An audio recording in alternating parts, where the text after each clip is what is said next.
Salut à tous, j'espère que vous allez bien et ce soir, l'espace d'un podcast, j'aimerais revenir sur une grosse claque. On a fait une petite claque l'autre fois avec le X de Ty West, et ben là c'est une grosse claque et, oserais-je le dire, un petit chef-d'œuvre réalisé par Anna Bergholm, film finlandais. Il s'agira donc de traiter de Ego, grand prix du festival de Gérardmer cette année et également prix du jury jeune il me semble.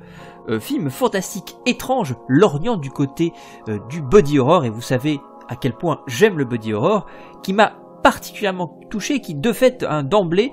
exerce sur moi une fascination et une obsession déjà, alors que je ne l'ai découverte qu'une seule fois, mais qui je pense va m'obséder encore une fois et me fasciner pendant encore bon nombre d'années. C'est un film, il faut noter, qui est la première incursion de sa réalisatrice finlandaise au cœur du cinéma fantastique, horrifique, et ça c'est plutôt intéressant parce que pour un premier coup, c'est un sacré coup, c'est vraiment très impressionnant. C'est un film qui est multiréférentiel, on en parlera assez vite. Alors je le pose quand même d'emblée, un petit disclaimer tout de suite. Je vais spoiler, ça va être compliqué, c'est une critique ou une chronique si je puis dire, intégralement sous l'égide du spoiler. Alors pas que je vais tout spoiler, c'est pas le but, mais il y a des chances que pour pouvoir évoquer en tout cas des pistes de réflexion que je souhaitais évoquer, je vais être obligé en tous les cas d'évoquer des éléments qui arrivent dans la seconde partie du film. C'est-à-dire que grossièrement il y a déjà des choses, des modifications, des altérations, notamment dans l'évolution de la créature si je puis dire, qui vont advenir assez vite et je vais devoir en parler. Donc voilà, pour ceux qui n'auraient pas envie en fait d'en savoir trop, et je pense que c'est une très bonne chose, mieux vaut découvrir le film comme ça, vierge de toute information. Donc je vous le lance comme ça, comme je l'ai déjà dit, pour moi c'est un chef-d'œuvre, c'est un très grand film, mais pour le coup, allez-y avant et revenez plus tard. Je pense que ce sera plus intéressant. Et encore une fois, je pense que vous garderez la pleine puissance du film en le découvrant pour une première fois, en ayant le minimum d'informations. Donc l'histoire va nous amener à faire la rencontre d'une famille, une famille en tout cas dans un premier temps qui semble totalement modèle. D'ailleurs la mère passe énormément de temps par le biais d'un blog à faire transparaître cette image de famille parfaite. L'héroïne du film, c'est la jeune fille de la famille qui a 12 ans, qui s'appelle Tinia, qui pratique la gymnastique, ça c'est important aussi,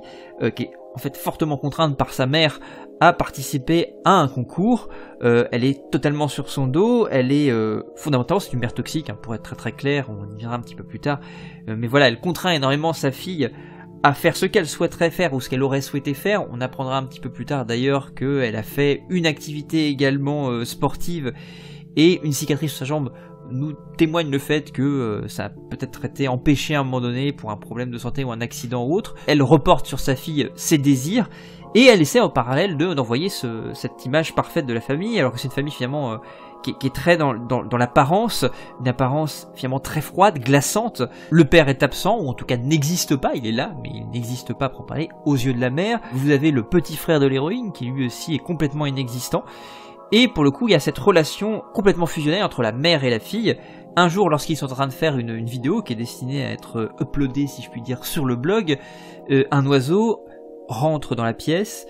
fout un bordel monstre, détruit cette maison. C'est un petit peu, encore une fois, ce grain de sable dans une mécanique bien huilée qui va venir faire disjoncter, qui va venir détruire la chose. Le personnage donc de Tinia réussit à attraper l'oiseau dans un drap, le donne à sa mère pour pouvoir justement le remettre à l'extérieur, elle lui brise la nuque, encore une fois c'est ce que vous voyez lors du trailer, et demande à sa fille de balancer le cadavre dans le compost. L'oiseau, lorsque Tinia le met dans le compost, semble encore doué de vie, la nuit elle est même réveillée par ses piaillements, elle va donc voir dans le compost et l'oiseau a disparu. Elle va suivre les piaillements, elle va s'engouffrer dans une forêt très étrange, brumeuse, un pur lieu fantastique, et en même temps un pur espace mental. Elle y découvre l'oiseau en train d'agoniser, elle va l'achever et découvrir à côté de lui un nid dans lequel elle a un œuf. Cet œuf, elle va le récupérer et va se donner, si je puis dire, le devoir de le prendre soin de lui, de le couver, d'en devenir finalement la maman, finalement cette mère qu'elle a tuée, qu'elle a achevée il y a quelques instants. Elle le met sous son dos d'ours, puis il va prendre énormément de place, l'œuf grossit très vite, elle finit par le mettre dans le ventre de son nounours pour qu'il soit encore une fois couvé, et lors d'une découverte très dure pour la petite fille, à savoir le fait que sa mère a un amant, elle va aller se réfugier dans sa chambre, pleurer sur cet œuf qui a pris des proportions impressionnantes, et la coquille va se lézarder, elle va se planquer dans son placard et une créature en sort. Voilà grossièrement, pour rester sur un truc très flou pour l'instant, ce qu'il en est. Elle va de fait, je pense que ça paraît assez évident, prendre soin de cette créature, s'en occuper, créature extrêmement étrange, nous allons justement détailler cela ici. Alors tout d'abord, venons-en aux références. Ce qui est intéressant, c'est que c'est un film très référentiel, très référencé, qui convoque tout un tas d'univers fantastiques et de films fantastiques et horrifiques, mais qui justement parvient, et ça c'est très très fort, justement à ne jamais être dévoré par ses références, mais qui arrive justement à faire émerger de ces hommages qu'elle peut rendre, une voix unique, une voix qui ne ressemble à rien d'autre que vous avez vu ailleurs, tout en étant justement un petit peu parsemé, ou tout en distillant en tout cas des références dans lesquelles vous vous sentez finalement à l'aise, vous vous sentez dans un lieu que vous connaissez, et en même temps justement c'est par ce biais-là, par ce prisme d'un truc que vous connaissez, que vous allez être justement surpris, parce qu'elle va prendre des chemins auxquels vous ne vous attendez pas, vous proposer des images en particulier qui sont complètement uniques, que moi j'avais jamais vu ailleurs, et ça c'est assez incroyable. Donc pour les références, globalement il y en a plein. Effectivement, d'emblée on pense à Possession de Zulawski, parce que finalement, alors c'est là qu'on va commencer dans une certaine mesure à spoiler, donc c'est pour ça je le dis d'ores et déjà, mais la créature qu'on va voir, un petit peu comme la Possession de Zulawski, je vous rappelle que le personnage interprété par Isabelle Adjani vivait dans cet appartement au pied du mur de Berlin, appartement complètement délabré, dans lequel elle entretenait une créature qui progressivement, plus le film avançait, là je vais aussi spoiler Possession, plus il devenait humain et prenait l'apparence du personnage interprété par Sam Neill, donc de son mari, et en devenait une forme de doppelganger à la fin, il devenait son double, parce qu'il y a tout un questionnement sur le double, et là il y a exactement la même chose, c'est-à-dire que ce personnage, ce monstre, qui dans un premier temps a trait d'une sorte d'oiseau humanoïde, qui est assez terrifiant, mais je reviendrai justement un petit peu plus tard sur le traitement du monstre, va progressivement se rapprocher de l'humanité, perdre son bec notamment, etc., perdre ses plumes, c'est une sorte d'oiseau décharné que vous avez dans un premier temps, et donc elle va progressivement devenir Tinia finalement, c'est-à-dire qu'elle devient son double à terme. Les quelques éléments qui créeront l'inquiétant tranché sera la différence de la couleur des yeux, puisque Tinia est une petite blonde avec des yeux très très bleus. Là pour le coup ses cheveux sont plus foncés et ses yeux sont très différents également. Et puis elle a une sorte de cicatrice sur les joues qui ramène justement à la scission qu'on verra à plusieurs moments. Vous l'avez dans le trailer au passage, à la scission de sa mâchoire qui se fait un petit peu au dernier moment. Et on arrive finalement à un doppelganger exactement de la même manière, un double exactement comme dans le Possession de Zulawski, avec encore une fois ce personnage qui va entretenir une créature, entretenir un monstre, avec la question encore une fois du double à terme. Donc ça c'est pour faire ça un petit peu rapidement. Il y a aussi un moment où la mère emmène la petite fille donc chez son amant. Vous avez toute cette relation qui est entre les deux, qui est une relation complètement fusionnelle et complètement dysfonctionnelle, c'est assez terrifiant, mais ça pareil, j'y reviendrai un petit peu plus tard sur la symbolique qu'il y a derrière tout ça. Vous avez ce moment où elle va dans la maison de l'amant, qui est pareil, une maison complètement qui est en train d'être construite, qui est un peu délabrée à plein d'endroits, et qui ramène un petit peu à cet appartement aussi qu'occupait le personnage d'Isabelle Adjani avec sa créature. Donc c'est assez marrant, il y a plein de références graphiques, mais aussi thématiques et narratives, qui ramènent à ce qu'on trouve dans le Possession de Zulawski. Je pense également à Lynch énormément, parce que certes, il n'y a pas le côté expérimental d'un Eraserhead, graphiquement, le côté sale, crade, mais en même temps, la relation, encore une fois, qui se tisse d'interdépendance entre le personnage principal et le monstre, est très très proche en fait de ce qu'on trouve chez Zulawski, chez Lynch pour le coup ici. Ce monstre très très étrange, qui ressemble finalement, qui est très inquiétant, très étrange, qui est fait d'éléments animaux, qui est une chimère, et puis d'éléments aussi purement humains, et c'est ça qui crée le malaise. Vous l'avez exactement un petit peu comme la larve dans Eraserhead, et vous avez ce mix-là entre ce Lynch d'Eraserhead, au travers notamment de sa créature, et encore une fois de cette relation d'interdépendance entre l'héroïne et le monstre, et vous avez aussi un petit peu le Lynch plus récent, ce sera une sorte de version de Lynch d'Europe du Nord, si je puis dire, finlandaise, avec cette idée, ce travail sur la question des apparences, sur la manière dont est traité ce quartier qui est très très réglé, réglementé, qui semble fonctionner avec une sorte de mécanique, de machinerie extrêmement bien huilée, avec si je puis dire, ces pelouses qui sont parfaitement tondues, ces maisons qui se ressemblent toutes, qui ramènent tout simplement à ces banlieues pavillonnaires qu'on trouvait par exemple au Blue Velvet, derrière lesquelles se terrait l'abject et qui au bout d'un moment va ressortir, exactement comme ici. On a cette beauté, cette beauté illusoire derrière laquelle se tapit l'horreur, l'abjection, etc., qui est justement l'abject, pour revenir en psychanalyse, ce qui va mettre en danger les fondements de la civilisation. Et c'est super intéressant là-dessus, il y a ce côté très Lynch, et puis dans l'ambiance un petit peu étrange, ce côté un peu onirique, qui fait que vous savez jamais vraiment où vous êtes, c'est assez fascinant, il y a quelque chose encore une fois de très Lynchien là-dessus. Je pense aussi, mais peut-être parce que c'est ce que j'ai vu récemment, incident de parcours aussi de George Romero, notamment dans la relation qui se tisse, relation télépathique qui se tisse entre la créature et la petite fille. Et je trouve notamment il y a cette séquence là où, puisque à les moments où la petite fille justement éprouve une colère pour un individu ou pour quelque chose, la créature va partir et va se mettre à tuer fondamentalement, et donc il y a cette même chose, il y a un moment où elle s'endort justement avec une rancœur, l'oiseau on va passer en plan subjectif, va sauter par la fenêtre et va aller tuer le chien de la voisine, et ça c'est assez marrant parce que ça ramène exactement à ça visuellement en fait, à ce qu'il y avait dans Incident de parcours. Donc c'est assez marrant, je pensais évidemment à Romero, et puis il y a plein d'autres choses, je pense à Babadook aussi, de Jennifer Kent aussi énormément je trouve, notamment dans le traitement du monstre comme incarnation des névroses familiales, il posait cette famille comme encore une fois un nid de névrose, la créature n'en est que l'incarnation métaphorique, comme incarnation psychanalytique fondamentalement, et ça c'est super intéressant, il y a ce côté là, puis il y a le côté huis clos aussi, ce côté cocon familial qui devient absolument étouffant, puis la relation aussi d'interdépendance entre la mère et le fils dans Babadook, et là ici la mère et la fille,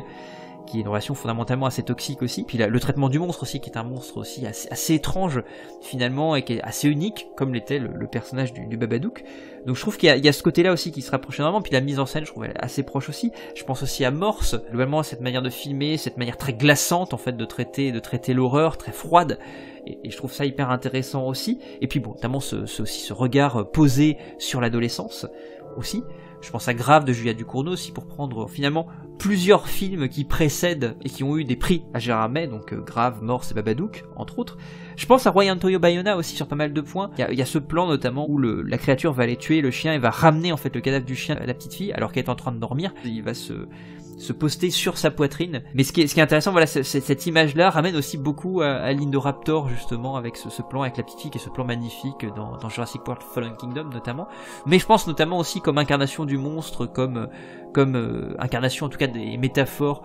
de tout un malaise de l'enfance, des peurs, des terreurs enfantines, des angoisses de l'enfant, notamment vis-à-vis de la mort, un petit peu comme dans Quelques minutes après minuit. Donc vous avez cette relation de l'enfant au monstre, qui ramène à Bayona, je trouve, à Bayona de manière globale, un petit peu à l'orphelinat aussi, et puis notamment quelques images, et je pense justement ce que je vous disais, l'image de l'enfant dans le lit avec l'Indoraptor qui s'approche d'elle, avec son visage qui s'approche d'elle, qui ramène beaucoup, je trouve, à ce plan magnifique où le monstre est posé, en fait, posté sur la poitrine de l'enfant qui est en train de dormir, qui est caché sous ses couvertures. Toutes ces références-là, ce que je trouve génial, c'est que c'est extrêmement bien digéré. C'est, encore une fois, on n'est pas dans simplement un amoncellement, une sorte de patchwork qui serait complètement artificiel de tout un tas de références. C'est plus que ça, elle en fait quelque chose, ça a un sens. Et justement, on parlait de Zulawski, il y a quelque chose, évidemment, d'emblée du body horror, c'est-à-dire que c'est un film de monstre, certes, et j'y reviendrai un petit peu plus tard, mais c'est aussi un pur film de body horror, dans la manière dont il traite le corps. Je rappelle que la petite fille fait de la gymnastique, il y a tout ce travail, justement, on la montre, vous avez ce premier plan où on la voit s'étirer, justement, pour se préparer à un entraînement, et on a ce plan serré sur sa colonne vertébrale, où elle semble ce corps semble se distordre, bouger, se disloquer, avec, comme elle est relativement fine aussi, on voit très bien cette colonne vertébrale qui bouge, qui se meut sous la peau. Il y a aussi le corps de sa mère, justement, avec cette énorme cicatrice qu'elle a sur sa jambe aussi, donc on maltraite, ou on joue sur les traces qu'on a sur le corps. Tout ça aussi pour faire ressortir de manière quasi expressionniste, si je puis dire, les malaises de l'âme, en fait, fondamentalement. Ce qu'il y a sur le corps, en fait, il y a cette idée de la somatisation aussi, de ce malaise interne qui se répercute sur le corps. Et puis, la manière dont évolue la créature progressivement, en fait, mais on a une sorte de body horror inversé, si je puis dire, dans une certaine mesure, où dans le body horror, la plupart du temps, on a une dislocation, une décrépitude, une déliquescence du corps. Là, c'est intéressant puisque le corps d'emblée de la créature est déliquescent, est en train de pourrir. C'est encore une fois un corps, un cadavre d'oiseau à taille humaine qui est en train de pourrir. C'est avec les os à vif, la chair à vif, ses plumes qui sont complètement parties. Et finalement, cette créature va se reconstruire au fur et à mesure. C'est-à-dire qu'il y a une reconstruction progressive du corps jusqu'à ce qu'elle devienne cette petite fille, où elle va perdre son bec, perdre ses plumes, et puis la peau va apparaître progressivement jusqu'à arriver à cette ultime chose qui est la jonction de sa mâchoire, en tout cas au niveau de ses joues. Côté un peu sourire de l'ange, qui est le doppelganger de cette petite fille, le double, la créature. Et donc là, pour le coup, vous avez une restructuration, une reconstruction, qui va très bien justement avec cette petite fille qui va se rendre compte progressivement de la relation toxique qu'elle entretient avec sa mère, qu'il y a quelque chose qui ne va pas, et c'est à partir du moment où elle va en prendre conscience qu'elle va progressivement se reconstruire. Et finalement, le monstre est aussi l'incarnation de cette reconstruction progressive, en fait, et de cette colère, de ce retour du refoulé, pour reprendre un terme qu'on trouve chez Robin Wood, qui est pour lui la base du cinéma d'horreur et du cinéma fantastique, et ce retour du refoulé. Et là, vous assistez là à la fois Ce monstre est une reconstruction progressive de cet enfant. Il en est l'image, le reflet, le miroir déformé, déformant ou se reformant. Et puis cette petite fille à côté qui va s'incarner comme étant le retour du refoulé de cette petite fille et qui va laisser s'exprimer toutes ces pulsions violentes. Et c'est super intéressant pour ça en fait sur la thématique du double, de l'inquiétante étrangeté freudienne. Fondamentalement elle est parfaitement travaillée ici. Et ça fait encore une fois écho à ce qu'on trouve évidemment de manière beaucoup plus politique chez Zulawski dans Possession. Il y a ce truc là moi qui me renvoie aussi pas mal à Mickey, notamment à Audition, puisque cette petite va s'occuper en fait de la créature. Et elle va faire exactement comme une maman oiseau va donner la béquille à son bébé, à son petit, puisque l'oiseau elle lui achète des graines, et pour pouvoir le nourrir finalement elle va lui donner la béquille, donc elle va manger ses graines, vomir et faire manger en fait son vomi à son bébé. Et ce côté-là me ramène beaucoup, enfin, je pense que rappelle à cette image traumatisante qu'on a dans l'audition, quand la Azami petite, on a ce flashback où le personnage interprété par Ryo Ishibashi voit donc ce qu'Azami fait subir à l'un de ses amants, à qui elle a coupé la langue et les doigts, qui se bat à quatre pattes dans son appart, dans ce grand sac, on va rappeler la séquence du sac en toile de jute qui est terrifiante, et on le voit sortir et elle lui donne à manger son vomi, etc. Et ce truc là en fait me ramène beaucoup à ça aussi, à ces images que je trouve extrêmement traumatisantes, déstabilisantes, malaisantes. Donc il y a ce petit côté, moi ces petits moments qui m'ont ramené aussi même Mickey aussi, sur cette manière de triturer la relation parentale, parent-enfant, de la distordre, de la rendre fondamentalement dérangeante, malaisante, et ça fonctionne hyper bien. Et on est toujours sur ce truc-là. Moi, pour venir là, on va venir justement à la question de la créature. Mais pour moi, la créature, quand je vois un monstre qui me plaît au cinéma, qui me touche, j'ai toujours quelque chose de très fort intérieurement que je suis incapable d'expliquer, hein, mais qui a une empathie en fait très très forte pour la créature. Alors moi, j'adore la manière dont elle traite la créature, parce qu'elle ne prend pas de pincettes, elle ne la cache pas. C'est-à-dire qu'à l'exception de ce petit plan, on la voit sortir, donc on crée un petit peu quand même de build-up, un peu d'appréhension pour l'arrivée de la créature, mais une fois que la créature est sortie, on nous l'impose d'emblée en fait. Dans le cadre, on a ce plan relativement large où la créature va prendre contact avec la petite fille, et elle est montrée vraiment d'emblée comme ça. Et c'est intéressant parce qu'elle a pas peur du grotesque, la créature est d'emblée grotesque. Quand je parlais des Razorhead, il y a ce côté-là, on est vraiment dans quelque chose de très excessif graphiquement. Les effets spéciaux sont pas parfaits, justement, sont imparfaits, mais c'est justement dans cette imperfection de l'effet spécial que ça devient extrêmement dérangeant. Il y a un mix entre des effets du CGI et puis également un peu d'animatronique, et ça rend la créature vraiment très très très très très très étrange, et à la fois très attachante. Il y a quelque chose d'une créature très fragile, on vous la montre comme étant très fragile, il y a énormément d'empathie qui se développe d'emblée. C'est pas un monstre qui est méchant, agressif, et c'est ça que je trouve intéressant, c'est qu'il y a une vraie nuance. D'ailleurs le film est très nuancé sur plein de points, et c'est ça qui est super chouette. Il y a pas de manichéisme du tout, et moi ça suscite vraiment mon plein engouement, ma pleine empathie aussi pour la créature. D'emblée parce que j'ai de l'empathie pour la jeune fille, et comme on voit très très vite quand on en est le reflet, c'est pas anodin que la petite fille se planque dans sa penderie. Sur sa penderie il y a un miroir qui est constant, il y a un constant travail sur le jeu de miroir pour venir à la question du double, de l'inquiétante étrangeté. Tout est là en fait pour montrer que finalement il y a un jeu de miroir entre la créature et la petite fille. D'ailleurs la petite fille se dit monstrueuse au bout d'un moment lorsqu'elle prend sur ses épaules les méfaits de la créature, et elle se dit d'emblée monstrueuse, mais je pense qu'elle évidemment elle le pense pour tout le reste, pour tout ce qu'elle est jusqu'alors. C'est aussi l'image, parce qu'il y a toute une question finalement sur la maltraitance, c'est les conséquences que ça peut avoir sur l'estime de soi. Finalement le monstre, la créature, c'est la manière dont elle se voit, dont elle voit ce qui émane de son âme sur son corps, et puis la manière dont son corps elle le voit aussi, qui est ce corps maltraité par sa mère, c'est-à-dire qu'elle ne la maltraite pas de manière directe, mais maltraité par les activités qu'elle lui impose, notamment ses entraînements extrêmement réguliers qu'elle lui impose, quand bien même elle souffre, quand même son corps en fait se retrouve blessé, elle y a des stigmates de ses entraînements, mais sa mère par rapport à ça reste intraitable. Donc il y a tout ce truc là en fait sur le reflet de la créature. Et pour revenir vraiment sur la créature de manière générale, encore une fois elle la traite toujours de manière extrêmement directe, et c'est ça qui crée vraiment l'étrange, c'est-à-dire qu'on est vraiment dans ce quotidien le plus confondant, alors qui évidemment est un petit peu idéalisé, puisqu'on est dans une certaine mesure dans ce que la mère veut qu'il soit renvoyé à l'extérieur de son logis et de sa famille, de ce cocon familial, mais en même temps voilà, elle balance ce truc là hyper étrange, crade, qui ramène à toutes ces questions d'abject justement, puisque c'est un monstre qui semble sécréter une sorte de truc continuellement sur sa peau. Il y a quelque chose de très gluant qui sort, donc il y a cette idée de l'abject, encore une fois, ce qui nous ramène à notre condition animale, à notre condition corporelle, biologique, avec tous ces fluides qui sortent de notre corps qu'on a du mal à accepter parce que justement ils mettent en danger l'aspect culturel de l'être humain, notre humanité, et le monstre justement est cette incarnation de l'abject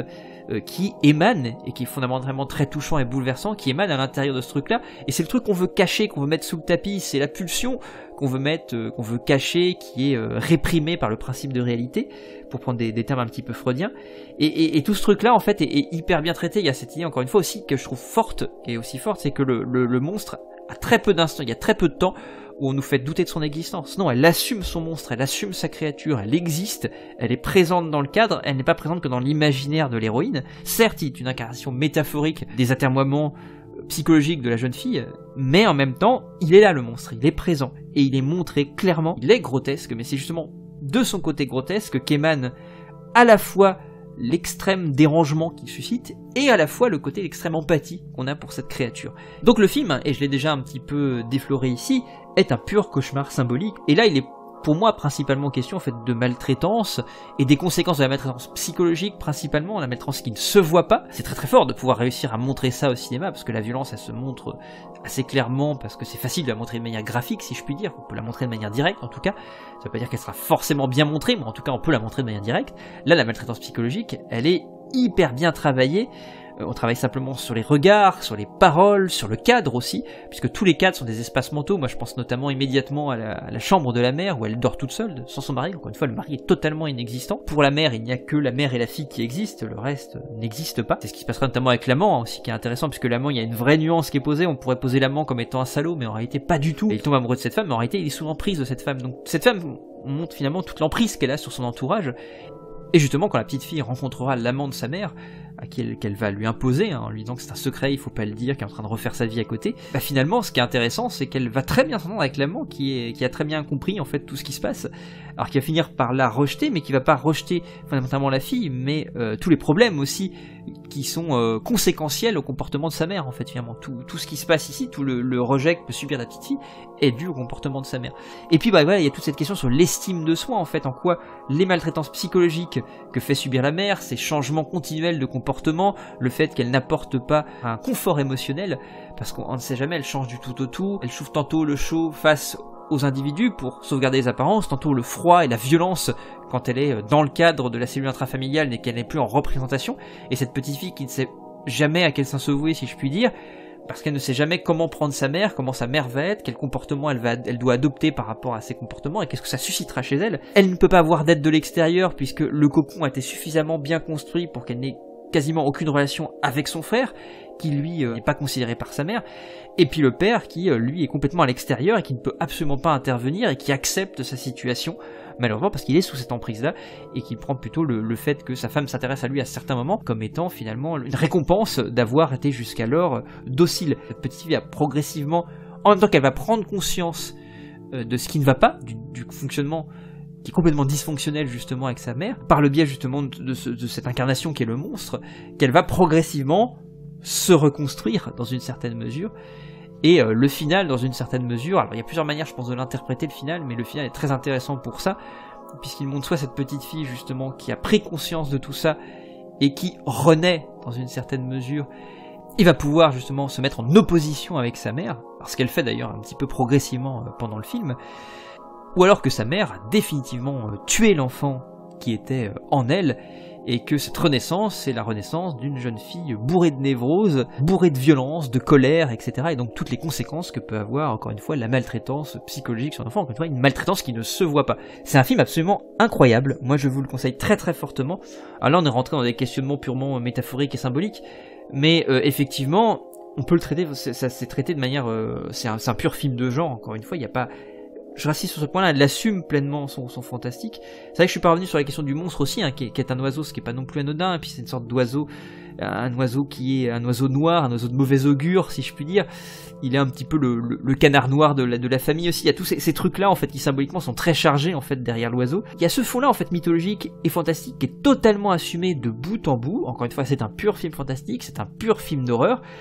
qui assume totalement ça, qui assume ses débordements violents et gore, ses débordements graphiques, qui assume sa créature pleinement en la foutant plein cadre, et qui assume cette créature complètement grotesque, et qui en fait une sorte de créature, moi que je trouve poétiquement extrêmement chargée, il y a une sorte de poésie macabre qui émane de cette créature, et puis une empathie extrêmement forte, de par le fait qu'elle est le reflet de cette petite fille, et je trouve ça absolument incroyable d'arriver justement à être certes très profond. Alors c'est l'apanage finalement du cinéma fantastique et du cinéma d'horreur, hein. Ça a toujours été le cas, ça a toujours été fondamentalement profond. Je vous ai parlé de Zulawski tout à l'heure, de Lynch, de Romero, de Bayona, de Jennifer Kent, fondamentalement des purs films de genre, mais qui ont vraiment cette idée que le genre est une manière de véhiculer des émotions qui ramènent à tout un pan de réflexion extrêmement riche, extrêmement profond. Donc Ego, il faut absolument le voir, c'est un chef-d'œuvre. Pour moi, c'est un chef-d'œuvre absolu. Je parlais de Mr. Babadook. Pour moi, c'est un film qui est aussi puissant que Mr. Babadook sur plein de points, qui, comme Mr. Babadook, a ses imperfections. Il y a des trucs qui fonctionnent pas toujours, il y a des maladresses, mais c'est justement, encore une fois, et je le dis très souvent, mais c'est justement dans les imperfections justement des films, de ces films-là, que réside en fait la perfection. C'est là-dedans, c'est dans cette humanité en fait dont transpire le film. Quand même, là pour le coup, il est glaçant et terrifiant, il y a quelque chose de très clinique parfois, mais il y a aussi une sorte d'émotion à fleur de peau. C'est là-dedans en fait que réside, pour moi en tout cas, la beauté absolue de cette œuvre. Donc pour moi, c'est un chef-d'œuvre. Je vous conseille absolument de vous précipiter dessus, de le découvrir. Il est sorti en DVD très récemment. C'est produit par The Jokers. J'avais parlé l'autre fois de A24 sur X. Pareil, excellente maison de prod. Donc allez-y. Vous serez baladé entre plein d'émotions. Vous serez certainement dérangé. Certainement, mais c'est fait pour, c'est important. Ça va vous triturer là où ça fait mal. Et en même temps, c'est d'une beauté à couper le souffle. C'est d'une poésie incroyable. Et puis c'est absolument nécessaire sur ce que ça dit de la cellule familiale et de toutes les horreurs qui peuvent s'y passer. Et en même temps, encore une fois, ça m'a énormément touché sur plein de points, et la créature m'a fondamentalement touché énormément, et c'est une créature que je pense qui restera gravée à jamais dans mon imaginaire. Donc Ego, allez le voir, c'est merveilleux. Je vous remercie de votre attention, j'espère que ça vous a plu. N'hésitez pas à partager en commentaire si vous avez pu découvrir le film, vos impressions, ce sera avec grand plaisir que je les lirai. Je vous fais des gros bisous, je vous dis à très bientôt. Salut!